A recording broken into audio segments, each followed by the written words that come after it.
Happy Vishu to. ഇന്നത്തെ എൻ്റെ വിഷു ഇവിടെ ആയിരുന്നു. ഞങ്ങൾ 3 പേരും കൂടെ ഒരു ആദ്യത്തെ വിഷു ആയിരുന്നു ഒരുമിച്ചുള്ളത്. പിന്നെ ഈ ചന്ദനമഴയിലെ ഊർമിളാദേവിക്കും അമൃതയ്ക്കും മാത്രമേ ഈ സാരി എടുത്ത് മേക്കപ്പ് ഇട്ട് അതേപോലെ എല്ലാം ഉണ്ടാക്കി അതേപോലെ തിരിച്ചിറങ്ങി വരാൻ പറ്റുള്ളൂ എന്ന് എനിക്ക് പറ്റത്തില്ല. അല്ലാതെ അവിടെ നിൽക്കട്ടെ, ഞങ്ങളുടെ കണി കാണണ്ടേ. ഞങ്ങൾ എനിക്ക് കണിയൊക്കെ ഇതായിരുന്നു. ശരിക്കും പറഞ്ഞാൽ ഇതിനൊരു നല്ല ഫ്ലാഷ് ബാക്ക് ഉണ്ട് കണി കണ്ടേനൊക്കെ. അതുകൊണ്ട് തന്നെ വീഡിയോക്ക് കുറച്ച് ലെങ്ത് ഉണ്ട്, ഒന്ന് സഹിച്ചേക്കണേ. Flash back. നീ കണ്ണ് മൂടിയിട്ട് കൊണ്ടുപോവാ.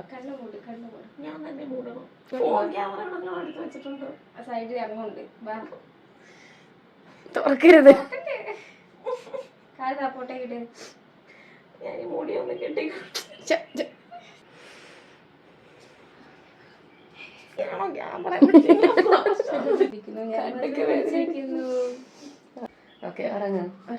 ആ ഉറക്കണീറ്റ് വന്നപ്പോൾ കുറച്ച് ലേറ്റ് ആയിപ്പോയി. രാവിലെ അമ്പലത്തിൽ ഇപ്പോൾ പ്ലാൻ ഉണ്ടായിരുന്നു, പോയിട്ട് വന്നിട്ട് വേണം അനുവിന് ഓഫീസിലും പോകാനായിട്ട്. പിന്നെ ഞങ്ങൾ തിരിച്ചു വന്നൊരു സദ്യക്കുള്ള ചെറിയൊരു ചിട്ടവട്ടങ്ങളൊക്കെ നടത്തിയിട്ടുണ്ടായിരുന്നു.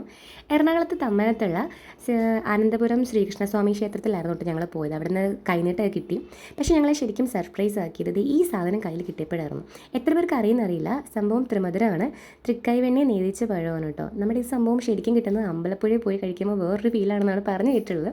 ഇതുവരെ പോകാൻ പറ്റിയിട്ടില്ല. പക്ഷേ ഇന്ന് ഞങ്ങൾ അങ്ങോട്ട് പോകാൻ പ്ലാൻ ഇട്ടു, അതും നടന്നില്ല. പക്ഷേ ഇവിടെ വന്നപ്പോൾ അൺഎക്സ്പെക്റ്റഡ് ആയിട്ട് സർപ്രൈസ് ആയിട്ട് ഞങ്ങൾക്ക് ഇത് കയ്യിൽ കിട്ടിയപ്പോഴത്തേക്ക് ഞങ്ങൾക്ക് ഭയങ്കര സന്തോഷമായിരുന്നു. പിന്നെ തിരിച്ചു വന്നിട്ട് അനുവും സോനയും കൂടെ കുറച്ച് റീൽസും കാര്യങ്ങളൊക്കെ എടുത്തിട്ടുണ്ടായിരുന്നു. അതിൻ്റെ ഇടയ്ക്കാണ് ഞാൻ ഈ ചന്ദനമഴയിലെ ഊർമിളാദേവി ഒന്ന് ആവാഹിക്കാൻ ട്രൈ ചെയ്തത്. പക്ഷേ കാര്യം പറഞ്ഞാൽ എനിക്ക് അത്ര ഈസി ആയിരുന്നില്ല, കുറച്ച് റിസ്ക് ആയിരുന്നു. കിച്ചണിനകത്ത് കേട്ട് ഉണ്ടാക്കുന്നുണ്ടെങ്കിൽ കുറച്ച് വീഡിയോ ഒക്കെ എടുക്കാനായിട്ട് മിസ്സായിപ്പോയി. എന്നാൽ ഞങ്ങൾ തട്ടിക്കൂട്ടി കുറച്ച് പരിപ്പ്, പപ്പടം, അവിയൽ, മെഴുക്കുവരട്ടി, പച്ചടി ഇതൊക്കെ വെച്ചൊരു സദ്യ പോലെ സെറ്റ് ആക്കിയിട്ടുണ്ടായിരുന്നു. പിന്നെ പായസം ഞങ്ങൾക്ക് ചെറുതായിട്ടൊന്ന് ഫ്ലോപ്പ് ആയിപ്പോയി. ഇന്നലെ പുതുതായിട്ട് കണി വെക്കാൻ വാങ്ങിച്ച ഉരുളിയിലായിരുന്നു പായസം ഉണ്ടാക്കിയത്. അതുകൊണ്ടാണെന്ന് അറിയില്ല, പാല് ചെറുതായിട്ടൊന്ന് പിരിഞ്ഞു പോയി. അപ്പം പായസം അവിടെ ഫ്ലോപ്പ് ആയിപ്പോയി. പിന്നെ സാരി എടുത്ത് ഒറ്റ സ്ട്രെച്ചിൽ ഊർമിളാദേവിയാണോ അമൃതയാണോ ഞാൻ ഉണ്ടാക്കി ഗൈസ്. ഇത്രയും സാധനങ്ങളായാലും ഞാൻ ഉണ്ടാക്കിയിട്ടുണ്ടായിരുന്നു. പിന്നെ ഉച്ചമണി കഴിഞ്ഞപ്പോഴത്തേക്ക് ഞാൻ ചത്തു, ഏകദേശം ഡെഡായിട്ടുണ്ടായിരുന്നു. എന്തായാലും ഈ വീട്ടിലത്തെ വിഷു ഞങ്ങൾക്ക് എന്തായാലും ഒരു മെമ്മറബിൾ ഡേ ആയിരുന്നു. ഞങ്ങൾ മുന്നിലുള്ള ഒരുമിച്ചുള്ളൊരു വിഷു ആയിരുന്നു. എനിവേ അഗെയിൻ എല്ലാവർക്കും ഒരു happy Vishu. Thank you guys. That bye, see U.